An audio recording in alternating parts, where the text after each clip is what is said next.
In today's video, I'm going to teach you how to add CC in Teams meeting invite in Outlook.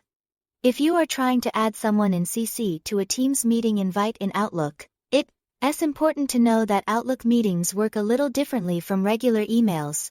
In a normal email, you would usually see a CC field right away.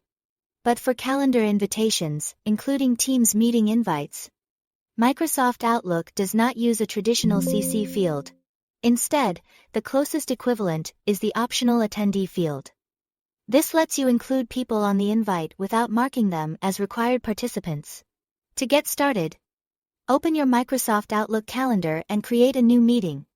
If you are using Teams for the meeting, make sure you are creating a meeting invite the same way you normally would in Outlook.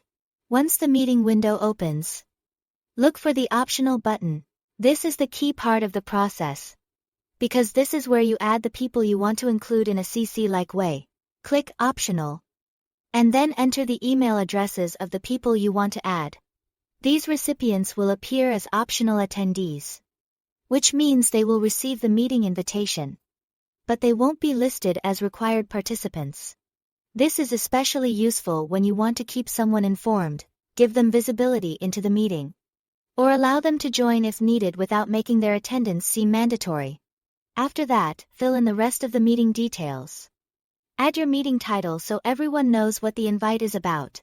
Then choose the correct meeting date and time, and make sure those details are accurate before sending. You can also add the location if needed. If this is a Teams meeting, Outlook will usually include the online meeting details automatically. But it's still a good idea to quickly review everything before you send the invite. Once all the details are in place and your optional attendees have been added, click Send. That's all you need to do. The meeting invitation will go out to everyone you included, and the people in the optional field will function as your CC recipients for the invite. One helpful tip is to use the optional field whenever someone should stay in the loop but doesn't necessarily need to attend.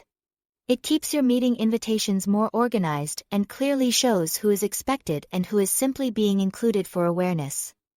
Thanks for watching.